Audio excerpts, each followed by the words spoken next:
अब हम आते हैं अपने जो है लेआउट की तरफ। लेआउट जो है आप लोगों का फोटो केमिस्ट्री का मॉड्यूल है, उसके ऊपर कंसिस्ट है, जिसके मेजरली टू सेक्शन है। फर्स्ट इज द जो है वो आपकी थ्योरेटिकल बेस होगा, लाज होंगे उसमें। और दूसरा आप लोग जाओगे आगे तो उसके अंदर आप लोग एप्लीकेशन पढ़ोगे, उसके फोटो केमिकल रिडक्टर पढ़ोगे, रिएक्टर पढ़ोगे, जो भी चीजें पढ़ोगे वो सारी की सारी इसमें आप लोगों के शेयर की जाएगी। अच्छा, आज ये है कि फोटो केमिस्ट्री के दो चार एमसीक्यू जो मैंने अभी अभी, मुझे असल में याद नहीं रहा था कि आप लोगों की क्लास है, तो वो मुझे अचानक से आधा घंटा पहले मैंने टाइम टेबल देखा है, तो वो मैं अचानक से याद ऊपर आई हूँ, तो मैंने देखा है कि क्लास थी, तो मैंने थोड़े से एमसीक्यू जो मेरी नजर से गुजरे हैं वो मैं आपको आज दिखा देती हूँ। दो ही हैं, बाकी जो जितने भी होंगे इंशाल्लाह ताला आहिस्ता आहिस्ता मैं जब आपकी स्लाइड्स बनाती जाऊंगी, मिलते जाएंगे, तो वो मैं इंक्लूड करती जाऊंगी, ठीक है। कुछ पीडीएफ तो बने बनाए पड़े होते हैं कि उनमें सब कुछ सेपरेट हुए होते हैं ना, तो कुछ खुद ही करने पड़ते हैं, जो पास्ट पेपर है आपके उसमें से। तो फोटोकेमिस्ट्री की तरफ चलते हैं। Photochemistry basically is the interaction of the radiation and the chemical reaction.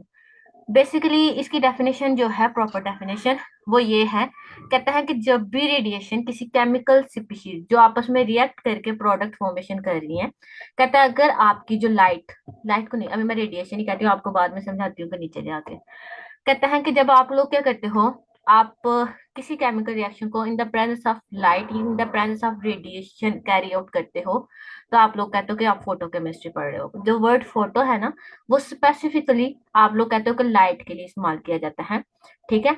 तो photo chemistry basically branch of chemistry, physical chemistry की सब ब्रांच है, जिसमें आप लोग क्या करते हो कि आप लोग स्टडी करते हो interaction between the light and the chemical species, जो कि इंटरेक्ट करती हैं, और इंटरेक्शन के बाद अपनी एक्टिवेशन एनर्जी या अपने अंदर जो इंटरनल स्ट्रक्चर है उसको चेंज ओवर करके वो क्या करती हैं, प्रोडक्ट फॉर्मेशन करती हैं।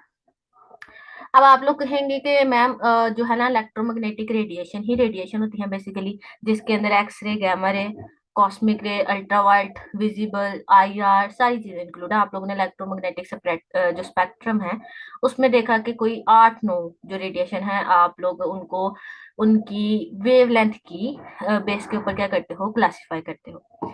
तो मैं आपको पूरा कहता है कि इलेक्ट्रोमैग्नेटिक स्पेक्ट्रम के अंदर अगर देखा जाए तो तकरीबन तकरीबन भी ऑलमोस्ट जो है ना 7 या 8 उसकी क्या है, क्लासिफिकेशन है। आईआर है, उसमें यूवी है, विजिबल है। इसके अलावा और कौन कौन सी है, आप लोग कहते हो कॉस्मिक रेज होती हैं, रेडियो वेव्स होती हैं, और गैमा रेज होती हैं, एक्स रेज होती हैं, वो सारी होती हैं। तो कहते हैं बट फोटो केमिस्ट्री, ये जो फोटो केमिस्ट्री की ब्रांच है, हम लोग इसमें स्पेसिफिकली एक पोर्शन स्टडी करते हैं। पोर्शन कहाँ से लेके कहाँ तक है, वो है 200 से 800 नैनोमीटर तक। अच्छा, आप लोग कहोगे कि 370 या 420 से लेके 720 तक या 780 तक इतना माना जाता है ना। 380 से मोस्टली ये रेंज होती है, 380 से लेके आप लोगों की 780 तक विजिबल रेंज होती है, ठीक है। उसको आप लोग लाइट भी कहते हो। व्हाइट लाइट, व्हाइट लाइट जो सूरज से आती है ना हमारे पास, उसके अंदर ना जो वेवलेंथ की रेंज होती है वो 7 कलर होते हैं, और सातों कलर की रेंज जो है वो होती है 380 से लेकर, ऑलमोस्ट 380 से लेकर 780 या 760 तक होती है।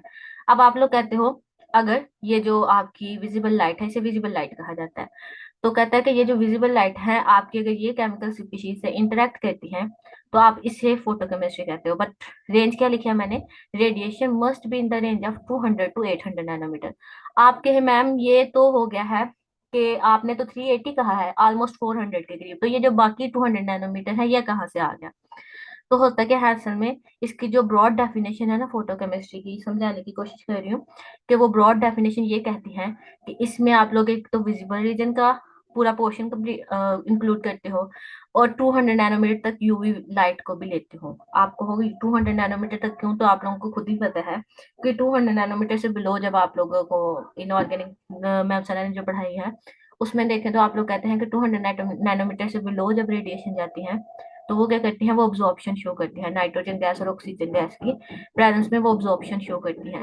दैट्स वाई वो क्या कहता है कि वो कहता है कि हम लोग कहते हैं कि 200 नैनोमीटर ऑफ यूवी रीजन, वहां से स्टार्ट होकर आप लोगों का visible region whole portion cover करता है ऑलमोस्ट 800 नैनोमीटर तक। आपकी जितनी भी लाइट या रेडिएशन है वो जब क्या करती हैं, केमिकल स्पीशीज से इंटरेक्ट करती हैं, तो जो आपकी प्रोडक्ट फॉर्मेशन होती है वो सारी की सारी फोटोकेमिस्ट्री ब्रांच के अंदर स्टडी की जाती है। इसके अलावा आप लोग फोटो केमिस्ट्री के अंदर क्या स्टडी करते हो, फोटो केमिस्ट्री के अंदर आप लोग स्टडी करते हो कि आपकी जो लाइट इंटेंसिटी है या लाइट का ड्यूरेशन है, जो लाइट ड्यूरेशन है, कोई कैटलिस्ट, कैटलिस्ट तो नहीं, इसमें फोटो सेंसिटाइजर होते हैं, वो सारी चीजें किस तरह से आपके रेट ऑफ रिएक्शन को, ये उसी तरह से है ना, देखें आपके दो चीजें रिएक्ट कर रही हैं और वो प्रोडक्ट फॉर्मेशन कर रही हैं, वो दो तरह से कर सकती हैं। जैसे एक आप लोगों को पीछे आप लोग थ्योरेटिकली पढ़ते आए हो कि दो चीजें आपस में रिएक्ट करती हैं, एनर्जी एंथैल्पी चेंज होती है, ठीक है। तो वो कितनी चेंज होती है, वो आप लोग कहते हो कि वो चेंज होती है ऑलमोस्ट, तकरीबन आप लोग उसको थर्मोडायनेमिक्स में पढ़ लेते हो। बट यहाँ पे कहता है फोटोकेमिस्ट्री की बात करते हैं तो जितने भी रिएक्शन लाइट की प्रेजेंस में होते हैं या लाइट पर डिपेंड करते हैं, उनके रेट ऑफ रिएक्शन या उनके ऊपर कौन से फैक्टर जो है वो डिपेंड करते हैं, या कौन से फैक्टर चेंज होते हैं विद द इंक्रीजिंग और डिक्रीजिंग इंटेंसिटी ऑफ लाइट, ठीक है। तो वो सारे के सारे आप लोग फोटोकेमिस्ट्री के अंदर स्टडी करते हो। तो बेसिकली अगर आप लोग ब्रॉड टर्मिनोलॉजी में भी फोटोकेमिस्ट्री की डेफिनेशन को देखोगे तो वो ये कहता है कि ये सारी की सारी ब्रांच है जिसमें हम लोग तकरीबन तमाम ऐसे रिएक्शन जो फोटो यानी कि लाइट के प्रेजेंस में होते हैं, उन सब के फैक्टर्स, उनके अफेक्टिंग जो है आपके फैक्टर्स और उनके रेट ऑफ रिएक्शन पर जो भी कंट्रोल है, वो सारे के सारे आप लोग फोटोकेमिस्ट्री के अंदर स्टडी करते हो। ये आपके हो गए फोटोकेमिस्ट्री का इंट्रोडक्शन। अब यहाँ पे लिखा हुआ है मैंने क्लासिफिकेशन ऑफ द रिएक्शन। दो तरह के रिएक्शन है, एक थर्मल है, एक फोटोकेमिकल है, एक और रिएक्शन होता है। अच्छा एक बात पीछे मुझे बताना मैं भूल गई, आप मुझे कह दें कि मैम अच्छा अगर इलेक्ट्रोमैग्नेटिक पूरे स्पेक्ट्रम में से सिर्फ दो चीजें निकाल रहे हैं, यहाँ पे एक यूवी लाइट को निकाल रहे हैं और एक विजिबल लाइट को निकाल रहे हैं, तो आप सिर्फ उन्हें कह रहे हैं फोटोकेमिकल रिएक्शन। तो चलें उससे बाद वाले आईआर रेडिएशन है और जो भी फार नियर इंफ्रारेड, वो सारी की सारी, तो आप लोग ये भी कहें कि वो किस फिर स्टडी की जाती है। तो आप लोग को पता है कि इनऑर्गेनिक का एक सब्जेक्ट होता है जिसे रेडिएशन केमिस्ट्री कहा जाता है, जिसमें आईआर भी आता है, जिसमें आप लोग नैनो भी पढ़ते हो, सॉरी नैनो कह रही हूँ, यूवी भी पढ़ते हो, जिसमें आप लोग कौन सी स्पेक्ट्रा था, न्यूक्लियर मैग्नेटिक रेजोनेंस वाला, वो सारे के साथ E R, I R, NMR, ये सारी की सारी। मैम ऑर्गेनिक की स्पेक्ट्रोस्कोपी। हाँ जी, ऑर्गेनिक स्पेक्ट्रोस्कोपी और इनऑर्गेनिक में, अच्छा ये एनालिटिकल का पोर्शन है, लेकिन चले ऑर्गेनिक वाले पढ़ाते हैं तो मे बी, हाँ ऑर्गेनिक में भी पढ़ा जाता है, लेकिन है ये एनालिटिकल की ब्रांच, जिसमें हम लोग क्या करते हैं, एनएमआर वगैरह ये सारी चीजें स्टडी करके उनको एनालाइज किया जाता है, कंपाउंड्स की एनालिसिस की जाती है कि आइदर के ये वाले जो कंपाउंड्स हैं उनके अंदर, हाँ स्पेक्ट्रोस्कोपी का सारा रेंज जो है ना स्टडी करवाई जाती है, इलेक्ट्रॉनिक स्ट्रक्चर डिस्ट्रीब्यूशन करवाई जाती है, जो भी सारे मामला हैं वो सारे के सारे आप लोगों के उस वाली केमिस्ट्री में होते हैं, उनको रेडिएशन केमिस्ट्री भी कहा जाता है। लेकिन यहाँ पे वो एनालिटिकल ब्रांच की ही जो एनालिटिकल केमिस्ट्री है उसकी ब्रांच है।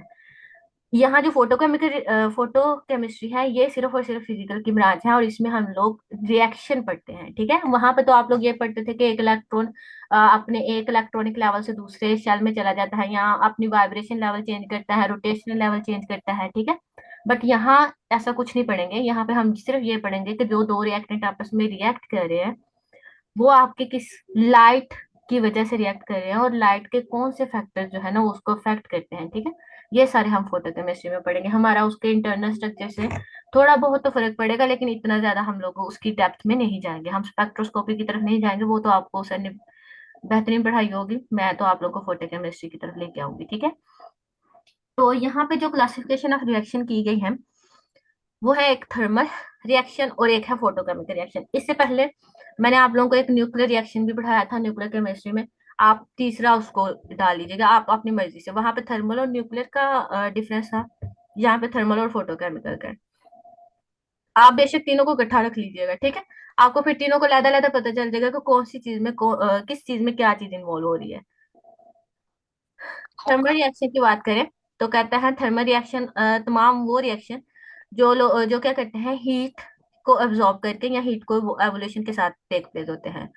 फॉर एग्जांपल आप लोगों के इन्वायरमेंट में होने वाले ज्यादातर रिएक्शन वो थर्मोकेमिस्ट्री के अंदर स्टडी किए जाते हैं, और थर्मोकेमिस्ट्री से मुराद ऐसी ब्रांच जिसमें हम लोग क्या करते हैं, heat content of the system को स्टडी करते हैं। अब आप कहेंगे हीट कांटेंट क्या है, तो जब दो रिएक्टेंट आपस में रिएक्ट करते हैं तो कहते हैं बनने वाले प्रोडक्ट या तो रिएक्टेंट से ज्यादा स्टेबल होते हैं, यानी कि वो एनर्जी निकालते हैं अपने अंदर से अपने आप को स्टेबलाइज करने के लिए, यानी एक्सोथर्मिक, और कुछ होते हैं एंडोथर्मिक जो हीट एब्जॉर्ब करके प्रोडक्ट फॉर्मेशन करते हैं, ठीक है। उनको थर्मोकेमिकल रिएक्शन कहा जाता है या थर्मल रिएक्शन भी कहा जाता है। तो ऐसे तमाम रिएक्शन जिसमें आपकी हीट का फैक्टर इन्वॉल्व हो यानी कि उसकी एब्जॉर्प्शन भी हो सकती है, एवोल्यूशन भी हो सकती है, सॉरी वो इवॉल्व भी हो सकती है, वो आपके थर्मल रिएक्शन होंगे।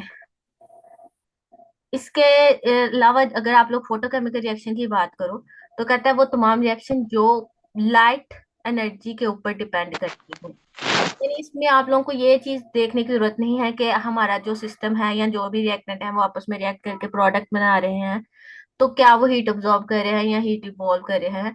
आप लोगों को सिर्फ ये देखना है कि आपके जो रिएक्शन हो रहा है क्या वो लाइट एनर्जी पे डिपेंड करता है या नहीं करता। इट मीन के अगर वो लाइट के बगैर हो रहा है तो वो आपका फोटोकेमिकल रिएक्शन नहीं हो सकता। आपका जो थर्मल रिएक्शन है ये दोनों केस में हो सकता है, अगर both in the presence and absence of the light.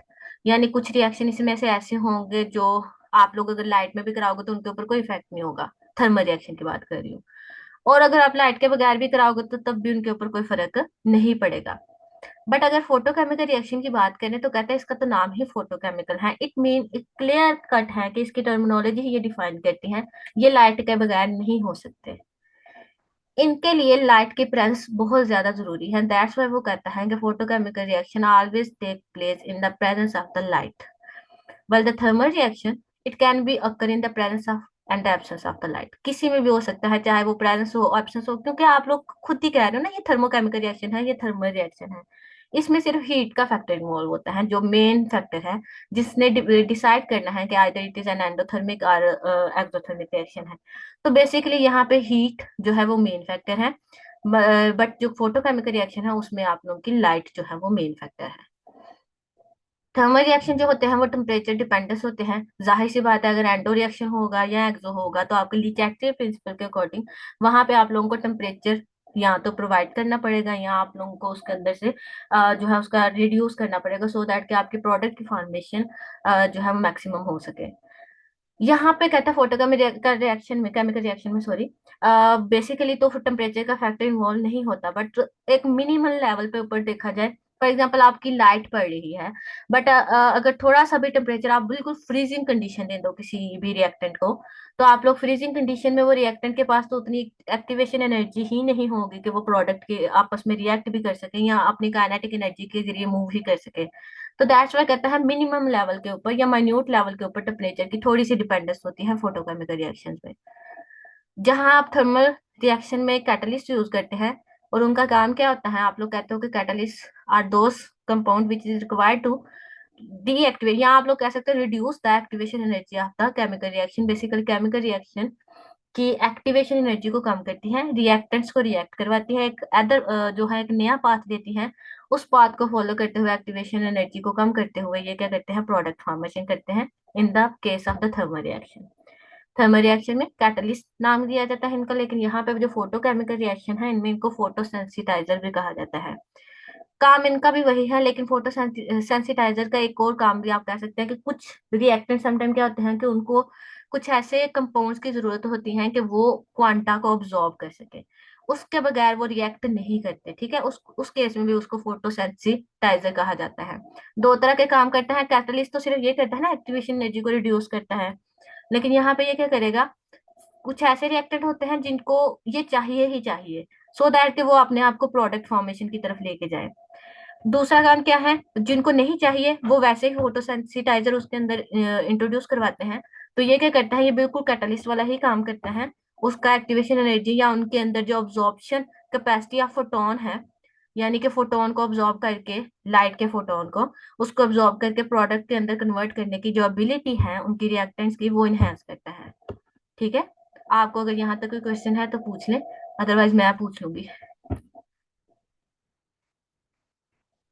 Ma'am फोटोसेंसिटाइजर का आपने क्या बताया, ये क्या करता है? मैंने कहा ये जो जैसे आप थर्मल रिएक्शन में कैटलिस्ट यूज करते हैं ना, कैटलिस्ट का काम क्या होता है, आप लोग कहते हो कि ये रिएक्टेंट को रिएक्ट करवाता है और एक एक्टिवेशन एनर्जी को रिड्यूस करके एक नया पाथ देता है, सो दैट के रिएक्टेंट के पास, जिनके पास मिनिमम अमाउंट ऑफ एनर्जी भी है, एक्टिवेशन एनर्जी, वो भी क्या करें, वो इस पाथ को फॉलो करते हुए प्रोडक्ट फॉर्मेशन कर लें। Similar in the case of that आप फोटोकेमिकल रिएक्शन में इन्हीं कैटलिस्ट का नाम फोटोसेंसिटाइजर के तौर पर यूज करते हो। फोटो सेंसिटाइजर लफ्ज जो है वो कहता है वो इसलिए इस्तेमाल किया जाता है कि मेरे कुछ रिएक्टेंट ऐसे होते हैं जिनको फोटो सेंस करवाने के लिए, लाइक आपके रिएक्टेंट है, लेकिन वो प्रोडक्ट फॉर्मेशन नहीं कर रहे, हालांकि वो फोटोकेमिकल रिएक्शन देते हैं। तो उनके लिए वो जरूरी होते हैं कुछ ऐसे कंपाउंड जो जब उनके अंदर डाले जाते हैं, तो वो कहता है वो इनकी अब्जॉर्प्शन कैपेसिटी, किस चीज की, ये जो फोटो फोटो के अंदर फोटोन होता है ना, या क्वांटा जिसे कहते थे आप लोग, कहता है इस क्वांटा को अब्जॉर्ब करने की कैपेसिटी बढ़ाता है उन रिएक्टेंट्स की। और उन रिएक्टेंट्स को जब बढ़ जाती है तो वो कहते हैं कि वो फोटो सेंसिटाइज हो जाते हैं, यानी फोटो का उसके ऊपर इफेक्ट होना शुरू हो जाता है। और दूसरा काम ये क्या करते हैं, ये बिल्कुल कैटलिस्ट की तरह इनकी एक्टिवेशन एनर्जी या इनकी अब्जॉर्प्शन कैपेसिटी बढ़ाते हैं, सो दैट कि ये रिएक्टेंट आपस में रिएक्ट करके प्रोडक्ट फॉर्मेशन की तरफ चले जाए। Is that clear? जी मैम। किसी और का कोई क्वेश्चन है तो पूछ लिया, वरना हम अगली स्लाइड पे जाते हैं।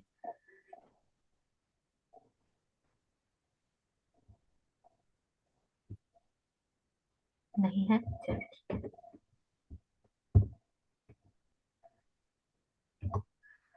आगे है बियर लैम्बर्ट लॉ है। तो इसको तो आप लोग ने छोटे होते से काफी देर से पढ़ रहे हैं, लेकिन चले इसको भी एक थोड़ा सा ओवरव्यू कर लेते हैं। तो कहता है बियर लैम्बर्ट लॉ दो डिफरेंट लॉ थे बेसिकली, एक लैम्बर्ट का था और एक बियर का था। इन दोनों को कंबाइन फॉर्म जो है वो नीचे मैंने आप लोगों को मैथमेटिकली आपको एक्सप्रेस की हुई है। कहता है अगर इसकी डेफिनेशन की तरफ जाए तो सबसे पहले है बियर और फिर लैम्बर्ट। पहले लैम्बर्ट आया था बेसिकली। लैम्बर्ट लॉ क्या कहता है? लैम्बर्ट लॉ कहता है कि अगर, पहले मैं आपको ये बताती हूँ ये क्या है। यह है इंटेंसिटी, आई कहते हैं इंटेंसिटी ऑफ लाइट को। जब आप लोग किसी लाइट को, एक मैंने लाइट किसी एक स्पेसिफिक वेवलेंथ की लाइट, एक सोल्यूशन जो कि एक क्यूवेट के अंदर पड़ी हुई है, उस सोल्यूशन के ऊपर आपकी लाइट क्या कराई, स्ट्राइक कराई, उस लाइट की इंटेंसिटी होगी आई नॉट।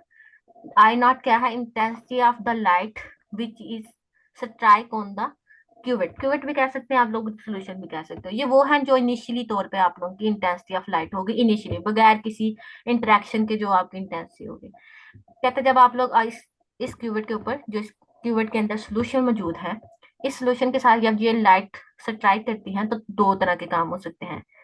एक काम होता है एब्जॉर्प्शन, वो इस लाइट में से कुछ इंटेंसिटी अपने अंदर एब्जॉर्ब कर लेंगे। सोल्यूशन क्या है? सोल्यूशन सॉल्वेंट के अंदर सोल्यूट पड़ा हुआ है, वो पार्टिकल्स क्या करेंगे, इस लाइट की जो इंटेंसिटी है उसको कुछ हद तक एब्जॉर्ब कर लेंगे, उस लफ्ज को कहा जाता है एब्जॉर्बेंस। और बाकी जो लाइट है जो वो एब्जॉर्ब नहीं कर पाया, वो इधर से ट्रांसमिट हो जाएगी, ट्रांसमिट निकल जाएगी। लेकिन कहते हैं चूंकि जो निकलने वाली लाइट है उसकी इंटेंसिटी आने वाली इंटेंसिटी से कम होती है। ये बड़ा एरो, एक आपको विड्थ वाला एरो शो कराया गया है, intensity of light I not, जो कि बहुत ज्यादा इंटेंसिटी है। कहता है जब ये इस कंसंट्रेशन ऑफ सॉल्यूशन के अंदर से गुजरती है, तो गुजरने के बाद जो इसकी इंटेंसिटी रह जाती है वो बहुत कम हो जाती है, बहुत कम से मुराद इसकी कम हो जाती है, ठीक है। तो कितनी कम होती है वो हम लोग आगे ला पढ़ेंगे तो पता चल जाएगा। कहता है कि ये होती है intensity of the transmitted light, intensity of the initial light कह सकते हैं, और ये intensity of the transmitted light. ये कहता है कि कैसे हुआ ये ट्रांसपेरेंट होती है। ये क्यूवेट है ना, आप लोगों को सबको पता होगा क्यूवेट ट्रांसपेरेंट होती है। कहता है ये जब इसके अंदर से लाइट पास कर रही थी, इसके अंदर ऐसा क्या था कि ये मेरी लाइट की इंटेंसिटी कम हो गई। मैंने तो इतनी ज्यादा लाइट दी थी, निकलने वाली लाइट बहुत कम होगी। तो लैम्बर्ट लैम्बर्ट कहते हैं कि, सबसे पहले लैम्बर्ट कहते हैं कि जो इंटेंसिटी ऑफ लाइट है, ये जो सोल्यूशन आया है, तो क्वेश्चन आ गया, क्यूबिट होता है जिस तरह के बीकर होते हैं ना, उस तरह ये क्यूबिट इसी शेप की होती है, जो जिस तरह की आपको बनी नजर आ रही है इसी तरह की डब्बी होती है। ये ट्रांसपेरेंट होती है, ये क्वार्ट्स की बनी होती है, कुछ क्वार्ट्स की भी होती है, कुछ ग्लास की भी होती है। डिपेंड करता है कि आप लोग यूवी लाइट यूज कर रहे हो या विजिबल लाइट में आप लोग एक्सपेरिमेंट कैरी आउट कर रहे हो। ये अब मैं आपको जब फोटो पढ़ाऊंगी ना इसका, फोटो रिएक्टर, उसमें आप लोग देखिएगा, कुछ क्वार्ट्स को यूज करते हैं, कुछ ग्लास के लिए, लेकिन ट्रांसपेरेंट होता है। यानी इंटेंसिटी ऑफ लाइट इस क्यूवेट के मटेरियल पे डिपेंड नहीं करती, इसका इससे कोई लेना देना नहीं होता, क्योंकि वो ट्रांसपेरेंट होता है, उसके अंदर से गुजर जाती है। तो इससे फर्क नहीं पड़ता, ये सिर्फ सोल्यूशन होल्डर है, सोल्यूशन इसके अंदर होगा, वरना आप लोग कैसे गुजार सकते हो। तो सोल्यूशन को यहाँ पे रखने के लिए वो कहता है कि ये क्यूवेट होती है। अब क्या है, कहते हैं लैम्बर्ट कहता था कि ये जो इंटेंसिटी ऑफ लाइट है, जब आप सोल्यूशन पे स्ट्राइक करते हो तो वो कम होती है। वजह ये है, उसके मुताबिक, लैम्बर्ट के मुताबिक वो कहता है वजह ये है कि ये इसकी थिकनेस, थिकनेस कहते हैं इस क्यूवेट, सोल्यूशन कितना ज्यादा आपने लिया हुआ है, ये width, width of the solution कह सकते हो आप लोग, या आप लोग पाथ लेंथ कह सकते हो, ठीक है। पाथ लेंथ से मुराद ये है कि आपने क्यूवेट की चौड़ाई कितनी ली है जिसके अंदर सोल्यूशन है। आप इससे मोटी ले लो, यहां से लेके यहां तक ले लो, ठीक है, तो उसकी चौड़ाई यानी उसकी थिकनेस ऑफ सोल्यूशन, सोल्यूशन की मोटाई कितनी थी। तो कहता है जितनी ज्यादा मोटाई सोल्यूशन की होती जाती है लैम्बर्ट लॉ के अकॉर्डिंग, इंटेंसिटी ऑफ लाइट जो कि एब्जॉर्ब हो रही है वो भी ज्यादा होती जाती है, निकलने वाली इंटेंसिटी और ज्यादा कम होती जाएगी। ये इसका लॉ था। Absorbance of the incident light is increasing directly proportional to the thickness, directly proportional to thickness, यानी जितनी मोटाई आप इसकी ज्यादा करते जाओगे क्यूवेट की, सोल्यूशन की मोटाई मोटाई भी उसी लिहाज से ज्यादा होती जाएगी। दैट्स व्हाई वो कहता है एब्जॉर्बेंस ज्यादा होती जाएगी, और एब्जॉर्बेंस ज्यादा होती जाएगी तो निकलने वाली जो ट्रांसमिटेड लाइट की इंटेंसिटी है वो उसी लिहाज से डिक्रीज करती जाएगी। ठीक है, ये लैम्बर्ट लॉ था। इस तक बताएं, फिर मैं आपको बियर बताती हूँ। ये ठीक है, ये सबको समझ आ गया। सॉल्यूशन की कंसंट्रेशन बढ़ाने से इंटेंसिटी कम हो जाएगी अभी अभी आपको मैंने कंसंट्रेशन नहीं ट्रांसमिटेड कहा, की। मैंने आपको थिकनेस कहा है। थिकनेस या दूसरे लफ्जों में पाथ लेंथ, पाथ लेंथ क्या है कि रोशनी के गुजरने का रास्ता। आप जो लाइट इंसिडेंट करा रहे हो वो सोल्यूशन में से कितना पाथ फॉलो करके गुजरी है, ठीक है, ये पाथ लेंथ है, या इसको थिकनेस कहा जाता है, इसको एल से शो करते हैं। ये मैंने अभी कंसंट्रेशन का नाम नहीं लिया कहीं भी, ठीक है। कंसंट्रेशन किया था बियर ने, लैम्बर्ट ने जो कहा था वो कहा था थिकनेस एल, और बियर ने जो कहा था वो कंसंट्रेशन थी। इसके मुताबिक भी सेम था। ये कहता है अब्जॉर्बेंस बढ़ती जाएगी जैसे ही आप सोल्यूशन की कंसंट्रेशन बढ़ाते जाओगे। मैं बताती हूँ आपको फिर से, पहले आप चले बियर समझ लेते हैं। बियर कहता है कि इंटेंसिटी ऑफ इंसिडेंट लाइट जो है वो उसी लिहाज से प्रोपोर्शनल से कम होती जाएगी जितनी आप कंसंट्रेशन बढ़ाते जाओगे। आप सॉल्यूशन की कंसंट्रेशन ले रहे हो 1 मोलर और दूसरी तरफ ले रहे हो 2 मोलर, ठीक है, 2 मोलर, और एक ही लाइट दोनों पे से ट्राई करते हो, एक ही इंटेंसिटी की लाइट। तो कहता है जो 2 मोलर वाला सॉल्यूशन होगा वो ज्यादा लाइट ऑफ इंटेंसिटी अब्सॉर्ब कर लेगा, और उससे निकलने वाली जो ट्रांसमिट लाइट ही वो और ज्यादा बारीक हो जाएगी, ठीक है, और ज्यादा कम हो जाएगी।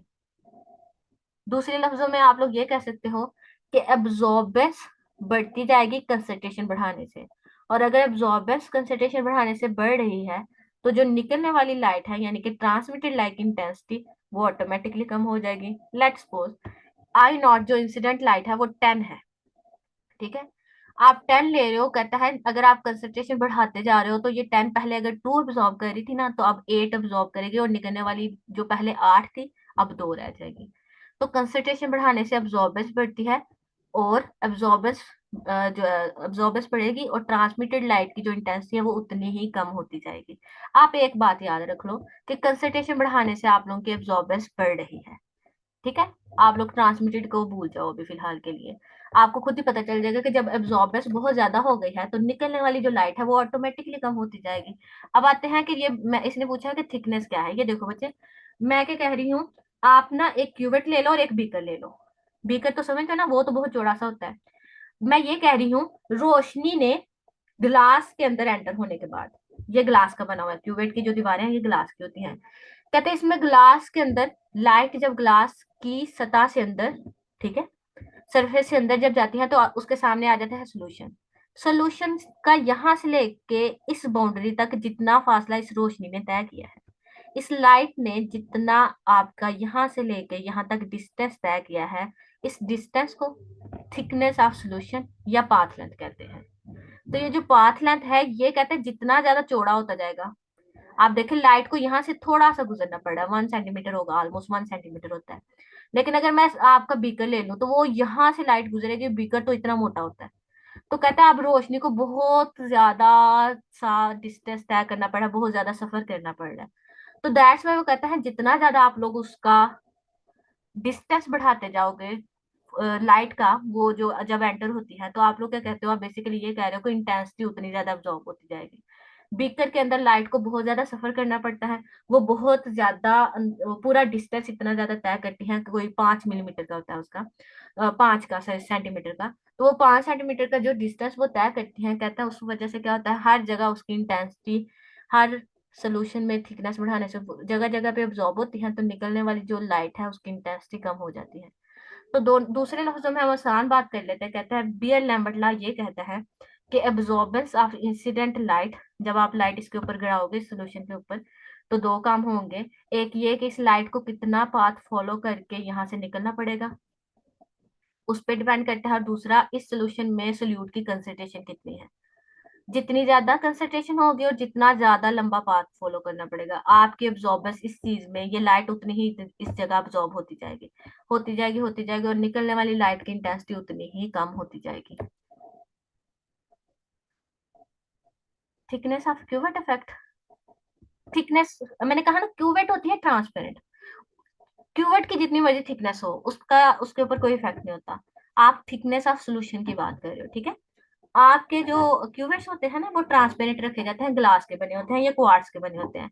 यूवी विजिबल लाइट इन पे, इन दो चीजों पे इफेक्ट नहीं करती, तो दैट्स व्हाई वो कहते हैं कि इन दोनों को ज्यादातर इसी में कैरी आउट किया जाता है। तो थिकनेस ऑफ क्यूवेट का इस पे कोई कोई इफेक्ट नहीं होता, ठीक है। आप बताएं, आप बीयर लैम्बडा समझ आया है कि नहीं आपको?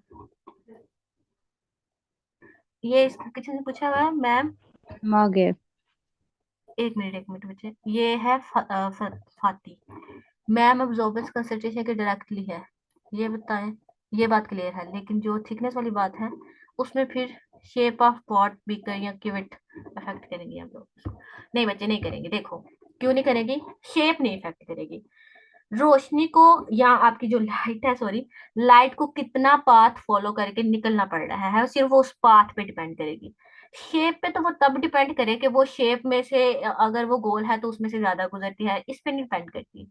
कहता है वो सिर्फ एक बात पे डिपेंड करती है कि जब लाइट उस मटेरियल के अंदर पास कर जाती है, यानी वो सोल्यूशन, सोल्यूशन आपका कितना पाथ लेंथ फॉलो करता है। ये देखो, अगर आप कहते हो ना कि बीकर की बात ही कर रहे हो, तो आप कहो कि वो तो गोल होता है, तो इसकी गोलाई शिलाई से कोई फर्क नहीं पड़ता। मैंने कहा, जब मैंने फोटोकेमिस्ट्री का लेक्चर शुरू किया था, तो मैंने कहा था ये यूवी और विजिबल लाइट का इंटरेक्शन है with the chemical shift sheet. तो बेसिकली कहता है ये क्वार्ट्ज या ग्लास से बने होते हैं, और ये दोनों उस रीजन में, यानी यूवी विजिबल लाइट के रीजन में दोनों ट्रांसपेरेंट होते हैं, इनका उस पर कोई इफेक्ट नहीं होगा। इफेक्ट क्या होगा, जब लाइट आपके इस मटेरियल मटेरियल यानी ग्लास और क्वार्ट्ज के अंदर जब घुस जाती है, तो उसके सामने आ जाता है सोल्यूशन। उस सोल्यूशन को जब वो पार कर रही होती है, तो वो कहते हैं उस सोल्यूशन का पाथ फॉलो करने में उसने कितना डिस्टेंस तय किया है। ये सिर्फ सोल्यूशन की पाथ लेंथ पे डिपेंड करता है, सोल्यूशन की थिकनेस पे डिपेंड करता है। हाँ जी, सिर्फ सोल्यूशन पे डिपेंड करिए, आपके किसी मटेरियल पे डिपेंड नहीं करती, किसी भी चीज पर नहीं डिपेंड करती। वॉल्यूम पे भी नहीं करेगी, नहीं करेगी, ठीक है। सोल्यूशन का आपने वॉल्यूम कितना लिया है, ये जाहिर सी बात है उस पे करेगी। उस जो क्यूवेट है, क्यूवेट के आपका वॉल्यूम कितना भी हो, क्यूवेट का कोई फर्क नहीं पड़ेगा, ना ही किसी मटेरियल किस मटेरियल से वो बनी हुई है ये फर्क पड़ेगा, क्योंकि ट्रांसपेरेंट रीजन लेना है ना, ताकि आपका मटेरियल ना इंटर करे, उसके ऊपर इफेक्ट ना करे जो आपकी लाइट इंटेंसिटी है। तो यहाँ तक बात हमारी क्लियर होगी। For a given sample, path length and concentration of the sample are directly proportional to the absorbance of the light. A is directly proportional to ECL. E is a constant है, proportionality constant, इसको molar ऑब्जॉर्बिविटी भी कहा जाता है। Different unit है, इसके depend करता है कि आपने C और L के यूनिट क्या लिए हैं। C is the concentration of the solution and L is the path length और थिकनेस ऑफ द सोल्यूशन। इसको आसान लफ्जों में थिकनेस भी कहते हैं और पाथ लेंथ भी कहते हैं, यानी डिस्टेंस ऑफ द सोल्यूशन के, सोल्यूशन का एक जगह से दूसरे किनारे तक, एक किनारे से दूसरे किनारे तक कितनी मोटाई है। Beer law was stated by the August Beer, which state that the concentration and absorbance are directly proportional। और जो लैम्बर्ट लॉ है, वो जहाँ rich Lambert stated Lambert law, it state that the absorbance and the path length are directly proportional। इसने concentration के लिहाज से कहा था, इसने पाथ लेंथ से। पीपीएससी में दो तरह के क्वेश्चन आ सकते हैं, डायरेक्ट न्यूमेरिकल आ सकते हैं, लेकिन एक एमसीक्यूज 2020 के अंदर ये आया था कि जो बियर ला है, सिर्फ बियर ला, वो किस पे डिपेंड करता है। अब बच्चों ने एक्सप्रेशन ये वाला याद किया होता है, ये एक्सप्रेशन इकट्ठा ला पढ़ते हैं हमेशा, हम भी इकट्ठा पढ़ते आए हैं, बियर भी और लैम्बर्ट भी। लेकिन आप लोगों ने एक्सप्रेशन ये याद किया होता है, absorbance is directly proportional to concentration and the path length of the solution. तो कंफ्यूजन ये हो जाती है कि हम लोगों ने कंसंट्रेशन को अब्जॉर्बर्स के साथ बियर में पढ़ा था या लैम्बर्ट में। तो ये मैंने इसीलिए डिफरेंट कहा है, मैंने कहा ये दो डिफरेंट लाज हैं। दोनों लाज में क्या होता है, फर्क होता है, एक है बियर और एक है लैम्बर्ट। लैम्बर्ट कहता था कि अब्जॉर्बर्स जो है वो पाथ लेंथ के डायरेक्टली प्रोपोर्शनल है, जबकि आपका जो बियर है वो कहता है कि अब्जॉर्बर्स जो है वो आपके कंसंट्रेशन के डायरेक्टली प्रोपोर्शनल है। दोनों के केस में सेम था। आप सोल्यूशन की कंसंट्रेशन बढ़ा दो, आप सोल्यूशन की थिकनेस बढ़ाते जाओ, यानी क्यूवेट थोड़ी और मोटी करते जाओ। तो क्यूवेट मोटी करने से मुराद ये है कि क्यूवेट का मटेरियल नहीं मोटा करना, आप उसकी चौड़ाई बढ़ा दो। तो जाहिर सी बात है उसमें जो सोल्यूशन है, आप तो कहते हो कि लिक्विड का कोई वॉल्यूम नहीं होता, वो जिस चीज में रखी जाती है उस चीज का ही शेप जो है वो वही अडॉप्ट कर लेती है। तो दैट्स वाई वो कहता है अगर आप चौड़ी वाली क्यूवेट लोगे तो जाहिर सी बात है कि सोल्यूशन भी थोड़ा और शेप में आ जाएगा, तो उसकी चौड़ाई भी बढ़ जाएगी। तो आप दूसरे लफ्जों में साइंटिफिक टर्मिनोलॉजी में क्या कह रहे हो कि उसकी थिकनेस या पाथ लेंथ ऑफ सोल्यूशन आपने बढ़ा दी। तो दैट्स वाई वो कहता है कि एल बढ़ने से आपकी एब्जॉर्बेंस भी बढ़ेगी, यानी जितना लंबा पाथ लेंथ होगी, और या जितनी क्या कह सकते हैं कि आपकी थिकनेस ऑफ द सोल्यूशन जितनी ज्यादा होगी, आपका मटेरियल उतनी ज्यादा एब्जॉर्बेंस शो करेगा। कंसंट्रेशन वाली बात आप सबको क्लियर है कि कंसंट्रेशन ऑफ सोल्यूट बढ़ाते जाओगे तो आप लोगों की एब्जॉर्बेंस भी बढ़ती जाएगी। अब मेरा ख्याल सबको समझ आ जाओगा। हाँ, बहुत इंपॉर्टेंट क्वेश्चन, इंटरव्यू में बहुत दफा पूछा जाता है, मैम एब्जॉर्बेंस का यूनिट क्या होता है? तो एब्जॉर्बेंस हैज नो यूनिट। 10 मैं अगर आपको सिर्फ पीएचडी के इंटरव्यूज की बात करूं, पीएचडी पीपीएससी किसी भी इंटरव्यू को उठा लो, वो बहुत एनालिटिकल वाला बंदा जो है वो पहला क्वेश्चन करता है कि एब्जॉर्बेंस का यूनिट क्या है। तो एब्जॉर्बेंस का यूनिट नहीं होता, ये बात याद रखिएगा। Absorbance basically intensity of light के दरमियान रेशियो है, दोनों इंटेंसिटी ऑफ लाइट रेशियो है ना, सिमिलर यूनिट्स के दरमियान। तो दैट्स व्हाई वो कहता है कि इनका यूनिट नहीं होता एब्जॉर्बेंस का।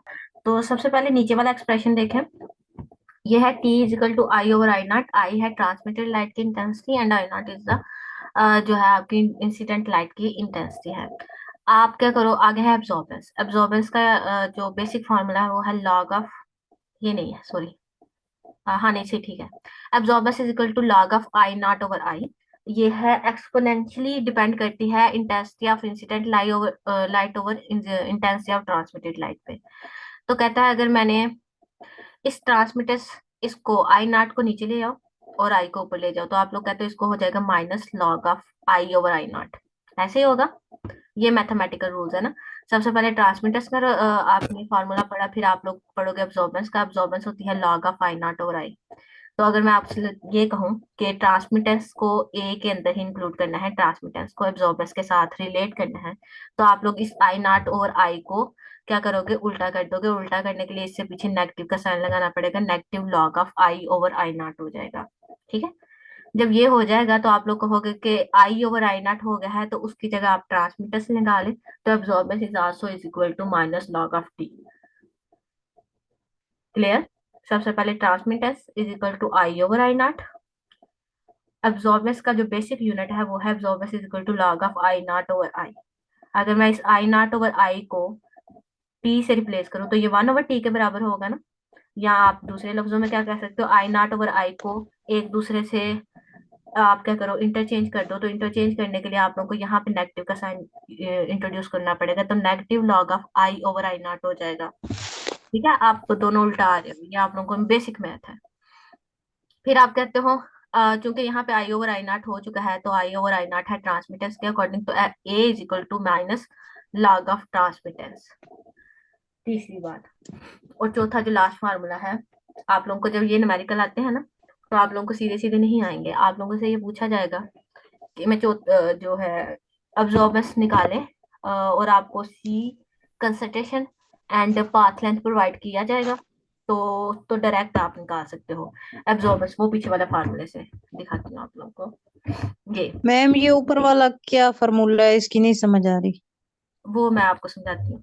अगर आप लोगों को सिर्फ और सिर्फ न्यूमेरिकल ये पूछा जाए कि कंसंट्रेशन ये है, पाथ लेंथ ये है, और ई मोलर एब्जॉर्बिविटी ये है, तो मुझे एब्जॉर्बेंस निकाल दो, तो आप निकाल सकते हो। अगर आपसे ये पूछा जाए कि एब्जॉर्बेंस दी हुई है, मोलर एब्जॉर्बिविटी दी हुई है, पाथ लेंथ दी हुई है, कंसंट्रेशन निकाल दो, तो अब तब भी आप लोग आसानी से निकाल सकते हो। बट अगर आप लोगों को कुछ इस तरह से दे दिया जाए कि ट्रांसमिटेंस आपके पास है, आप मुझे एब्जॉर्बेंस निकाल दो, तो आप लोग क्या फॉर्मूला लगाओगे, absorbance is equal to minus log of T. फिर न्यूमेरिकल और कॉम्प्लिकेट करने के लिए वो क्या करते हैं, टी की बजाय आपके पास परसेंटेज ट्रांसमिटेंस दे देते हैं। ठीक है, आप लोगों को परसेंटेज ट्रांसमिटेंस को ट्रांसमिटेंस के अंदर चेंज करना हो, तो आप लोग क्या करोगे, आप लोग करोगे परसेंटेज ट्रांसमिटेंस डिवाइडेड बाय 100। एक मिनट,